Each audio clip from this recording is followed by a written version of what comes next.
Innovation configuration is a little bit different.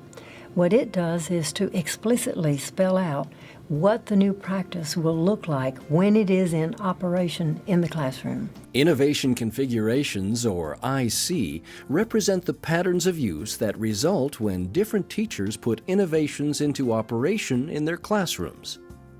By looking at innovation configurations, we can make sure the users are using an innovation in the same way, and that they are using an appropriate configuration of the innovation.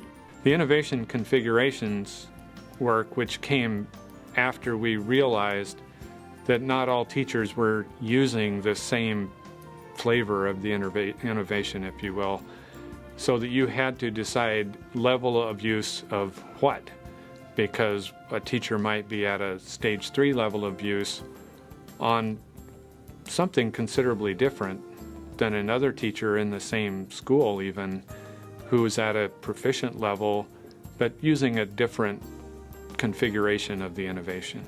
Innovation configurations are recorded in a document called the IC map. This map is made up of the innovation components and their variations. A way the tool can be used in a major way is to define what the new program is or what the new practice is that we want to install or implement in a classroom. And so what we do is to try and identify the major pieces or components of a new program. If it's a curriculum program, for instance, it's very likely to be objectives as one big component. Another would be materials. Another would be instructional activities. Another might be, very likely would be, in fact, assessment. Another could be how you're going to organize or group students for engaging in that new program.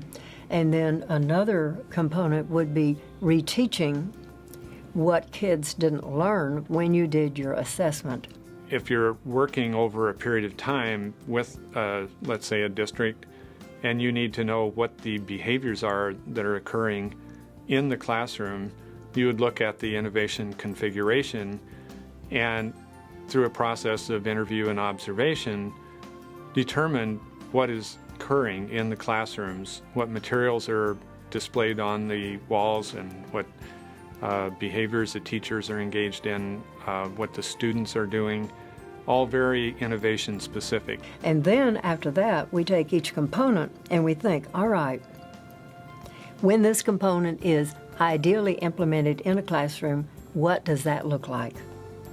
And then we think further, what do we hope we never see in a classroom in terms of this component?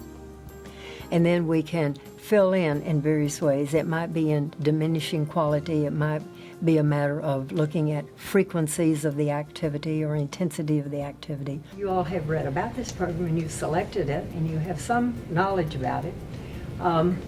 Who would suggest one of the major components of this math program? And then underneath that component we have the variations, and this is what it looks like, so that the variations are highly descriptive and give us, again, a mental picture of what's going on in the classroom. So that's kind of the basic structure, components and variations. The IC map shows which configurations are ideal, which are acceptable, and which are unacceptable.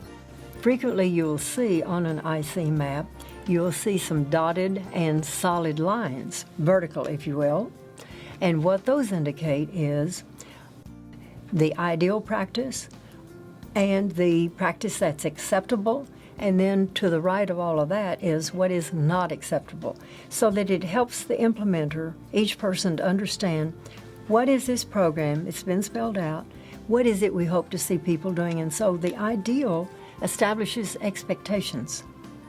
It helps me and others to know what we hope to see the teacher doing in a classroom with students when it is in place. Developing an IC map is a complex process. It requires teamwork, information gathering, field testing, and multiple revision cycles. It's quite challenging, actually, to make one of these.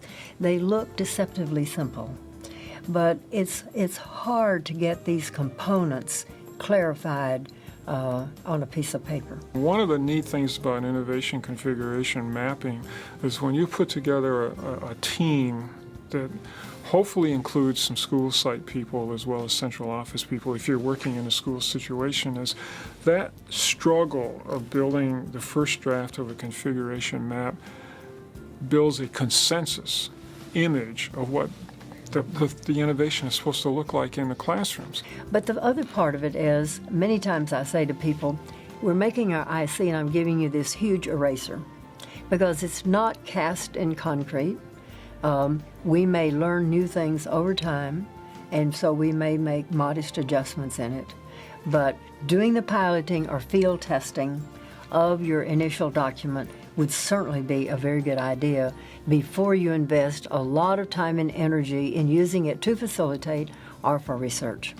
Innovation configuration is concerned with specific user behaviors with regard to a specific innovation.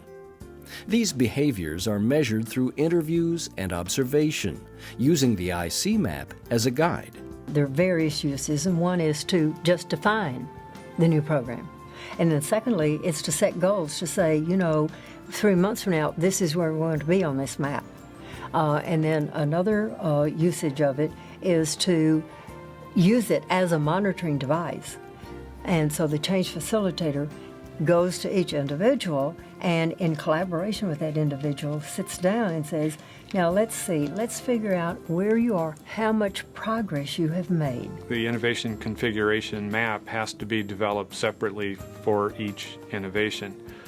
And that would allow progress reports that are very detailed and specific to be developed and help all parties involved know what's actually happening, what's been successful and what hasn't. That is some of the best data to feed into correlations of behavior with student learning outcomes, for example. IC data can be used to measure the progress of an implementation and to identify and address problems associated with the implementation of an innovation. So we would sit down and look at the map and together figure out where this individual is on each component, what they're looking like. And then, having done that, then it will be up to the facilitator in conversation with the individual to figure out what can I do or what can be done to help you to move further to ideal.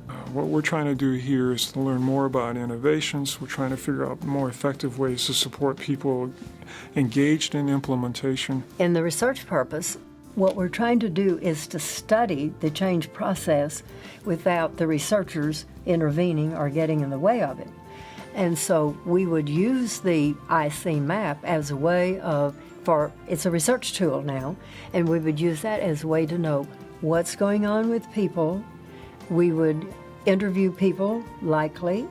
We might observe people with the tool, but again, not sharing it. Because what we want to find out is what's going on here in a naturalistic way so that we can track the change process. We can know what interventions or support may be given, if that's what we're studying, so that we can find out then if the interventions or the assistance is effective. And so very, very open for facilitating change. Everybody knows what it is. Everybody's had a voice in it and so forth. A very different take on it if we're using it for research. IC maps are versatile tools in the implementation of an innovation. At its core, however, the innovation configurations construct helps to ensure that everyone is on the same page. One of the major failings, in my judgment, in the change process and in trying to bring new and improved practice to classrooms and schools is that, first of all, we don't really have a clear understanding of what the new practice looks like when it is in the classroom. And so IC helps us to do that.